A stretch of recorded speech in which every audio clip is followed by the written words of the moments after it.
بسم اللہ الرحمن الرحیم۔ ہمارے لیے یہ ضروری ہے کہ ہم امام زمانہ کو سمجھنے کے لیے ہم اپنے زمانے کو سمجھیں کہ ہم کس ٹائم میں زندہ ہیں، کیونکہ ہر دور کے امام نے اپنے زمانے میں جو بھی مشکلات تھیں، جو بھی پرابلمس تھیں، جیسے پریشرز تھے، جو نیڈس تھیں، اس حوالے سے اپنے شیعوں کی تربیت کی، شیعوں کے لیے جو ہے وہ کام کیا، اور ہر زمانے کے شیعوں نے بھی اسی ٹائم زون میں رہتے ہوئے جو اپنے آپ کو اپلفٹ کر گئے وہ وقت کے امام کے ساتھ ہو گئے۔ ہمارے لیے جو بیسٹ مثال، جو ہمارے لیے ایک راستہ ہے، ایک وے ہے، وہ کربلا کا ہے کہ کربلا میں جو لوگ تھے اپنے امام کے ساتھ، وہ کیسے لوگ تھے۔ ہمیں اس راستے کو فائنڈ کرنا ہے اپنی لائف میں تاکہ ہم اپنے وقت کے امام کے ساتھ ہو سکیں۔ دیکھیں، اس میں کمبینیشن چاہیے، مختلف ایٹریبیوٹس کا، مختلف خصوصیتوں کا، ڈفرینٹ اسپیکٹ سے سب ہوں تو انسان آگے بڑھتا ہے۔ صرف ایک چیز انسان بولے کہ میں ایک ہی چیز کروں تو میں امام کے پاس پہنچ پاؤں گا، یہ پاسبل نہیں ہے۔ اس کی وجہ کیا ہے؟ اس کی وجہ یہ ہے کہ جس ٹائم میں ہم زندہ ہیں اس ٹائم کی ریکوائرمنٹ بھی بہت ہائی ہے۔ ابھی آج کل اگر مثال کے طور پر آپ کوئی جاب کرتے ہیں یا آپ کا کوئی بزنس ہے تو آپ کو ایزیلی نہیں ہے کہ آپ وہ بزنس کر سکیں یا جاب کر سکیں۔ کیونکہ کمپٹیشن بہت ہائی ہے، کمپٹیشن بہت ہائی ہے، ہائیلی اسکلڈ پیپل جو ہیں وہ پروفیشنلزم ہے، دنیا پتہ نہیں کیا کیا پڑھا رہی ہے، لوگ ڈگریاں لے کر آ رہے ہیں، ایجوکیشن ہائی ہے، یونیورسٹی سے آپ گریجویٹ ہو کے بھی آپ کو یہ نہیں پتا کہ آپ کو جاب اچھی ملتی ہے، کیوں؟ اس کے علاوہ آپ کو ہائیلی اسکلڈ اور اچیو کرنی پڑتی ہیں تاکہ پھر آپ کوئی کمپیٹنٹ ہو سکیں کسی کام کا۔ تو جب ہم اپنے ایک بزنس کو دیکھتے ہیں کہ چھوٹا سا بزنس ہے مگر اس کو اگر ہم چاہتے ہیں کہ گرو کرے تو ہمیں بہت سارے اسپیکٹس دیکھنے ہوتے ہیں، اور پھر جس ٹائم میں ہم زندہ ہیں، یہ جو ٹائم چل رہا ہے، یہ سب جو ہے مارکیٹنگ کا ٹائم ہے بیسیکلی۔ یعنی آپ چھوٹی سی چیز دنیا کے کسی کونے میں بیٹھے ہوں تو آپ بیچ سکتے ہیں آج، پہلے ممکن نہیں تھا۔ آج آپ کوئی چھوٹا سا کام کسی جگہ کر اس کو چاہیں تو پوری دنیا میں ہائی لائٹ کر سکتے ہیں۔ مثال کے طور پر میں یہاں آیا، مجھے تو پتہ بھی نہیں تھا، میری سسٹر نے مجھے فون کیا، مجھے کہنے لگی ہیلی کاپٹر پہ بیٹھے۔ میں نے کہا اس کو کس نے کہا؟ یعنی اس نے بس سرچ کر کے سب سے پہلے دیکھ ہی لیا کہ یہاں پہ ہیلی کاپٹر میں بھی جا کے گھوما جا سکتا ہے، یعنی میں تو گھوم کے آ گئی، یعنی میں نے ورچوئل جو ہے وہ ایک سیر کر لی ہے۔ خوب کیا ہے یہ؟ کیونکہ اب ٹائم جو ہے وہ سب کچھ آپ کے فنگر ٹپس پر ہے، اب آپ سب سویپ اسکرین کریں تو یہ جو ٹائم ہے یہ بیسیکلی کیا ہے، یہ اتنا زیادہ ذہن کو انفلٹریٹ کر سکتا ہے ذرا سی چیز پہ۔ اس ٹائم میں کہ جہاں مائنڈ انسان کا اتنا کنزیومڈ ہے اور اتنی دنیا کی پروڈکٹس، اتنے دنیا کے اسکول آف تھاٹس، نظریات، آئیڈیالوجی آپ کو اٹریکٹ کر رہے ہیں، کھینچ رہے ہیں۔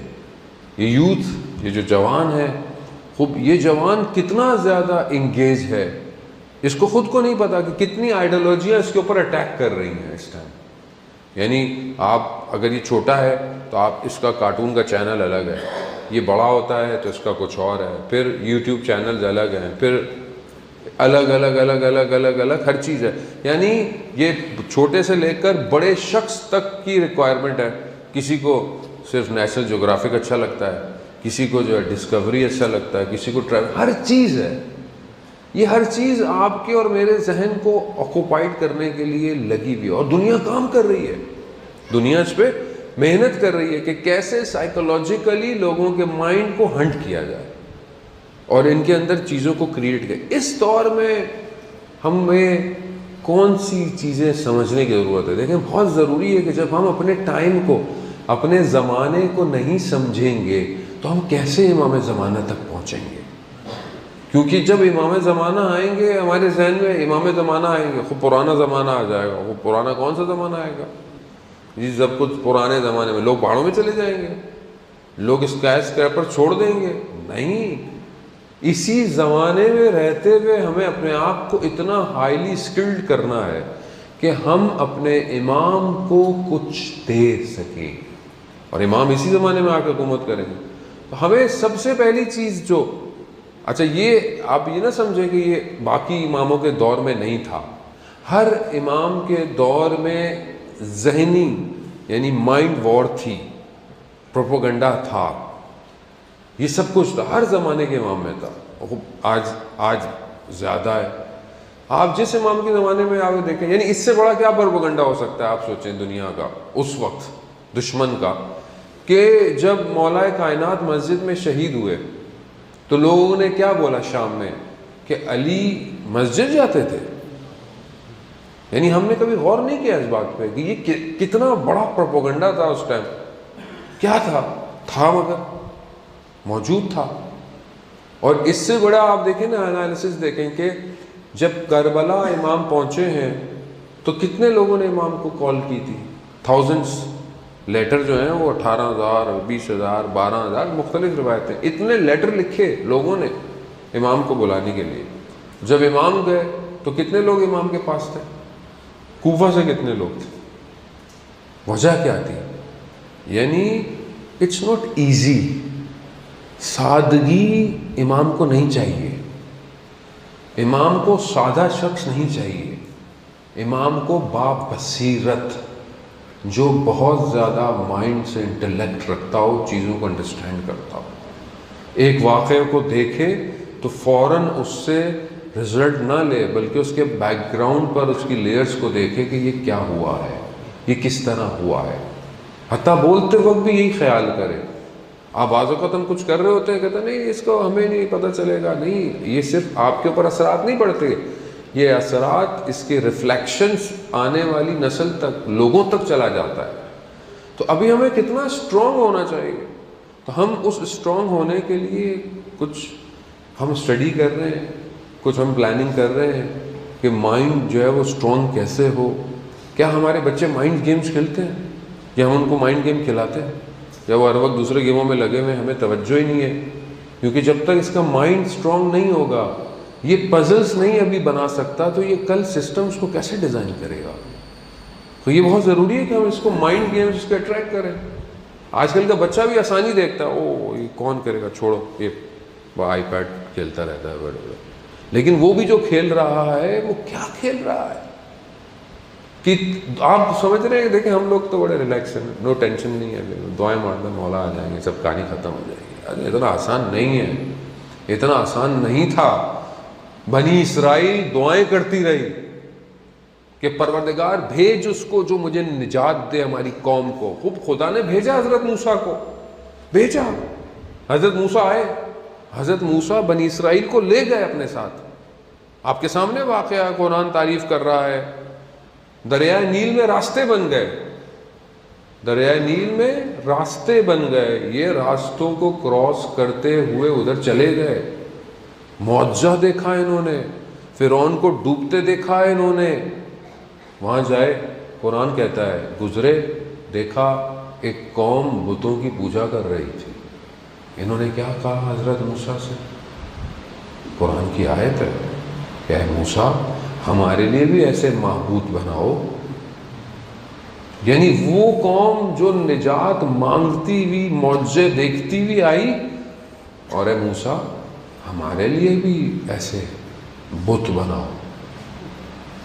کیا وجہ تھی؟ کیا وجہ تھی؟ حضرت موسیٰ جب غیبت میں گئے، جب کوہ طور کی طرف، اور 10 دن بڑھ گئے، تو یہ جب واپس آئے تو یہ سامری کے بنائے ہوئے اس جانور کا، اس گوشالے کو کہنے لگے کہ یہ موسیٰ کا رب ہے. کیا وجہ ہے؟ قرآن کیا ہمیں بتا رہا ہے؟ قرآن ہمیں قصے کہانیاں جو سنا رہا ہے، واقعات جو سنا رہا ہے، یہ کس لیے ہے؟ قرآن کہتا ہے میں عبرت کے لیے سنا رہا ہوں. تم اس سے لیسن لو، تم اس سے دیکھو کہ ویئر یو آر اسٹینڈنگ. آج کل کے دور میں ابھی امام نہیں ہے ہمارے پاس، مطلب ظاہراً نہیں ہے امام غیبت میں، کتنے سامری پیدا ہو گئے، کتنے سامری کی دکانیں پیدا ہو گئی ہیں. ایک کہتا ہے میں اچھا ہوں، ایک کہتا ہے میں اچھا ہوں. تو چلے ریلیجن تو اٹس اے فار ٹاک کہ اگر آپ ڈفرینٹ ریلیجن کی بات کریں، بٹ اسٹل دا آئیڈیالوجیز جو دنیا میں گھوم رہی ہیں، جو ریلیجن سے بھی اپنے آپ کو کہتی ہیں فراتر ہے، مگر آپ چلے سب کو چھوڑ دیں، آپ خود اپنے تشیع میں آئیں. کتنی دکانیں کھل گئی ہیں، یہ پڑھ لو، یہ یوں کر لو، یہ صحیح نہیں ہے، وہ صحیح نہیں ہے. یہ سب کیا ہے؟ یہ سب آپ کو گریب کرنے کے لیے ہے کہ آپ کے ذہنوں کو اصل ہدف سے دور کر دیں. آپ صحیح کیسے ہوں گے؟ اب آپ بولیں مولانا پھر ابھی کیا کریں؟ وہ سٹیپ ڈھونڈیں جو کربلا والوں کے قدم تھے. ساری زندگی کیوں کہا گیا کہ وہ امام حسین کی مجلس برپا کرو؟ تاکہ سمجھو کہ امام حسین کے اصحاب کا راستہ کیا تھا. پہلی چیز جو امام حسین کے اصحاب کے اندر، خوبیاں تو بہت ساری ہیں، لیکن علماء بیان کرتے ہیں کہ پہلی چیز وہ یہ تھی کہ قلب پاک تھا. جب قلب پاک ہوتا ہے تو پھر دوسری چیزیں نہیں گھستی ہیں.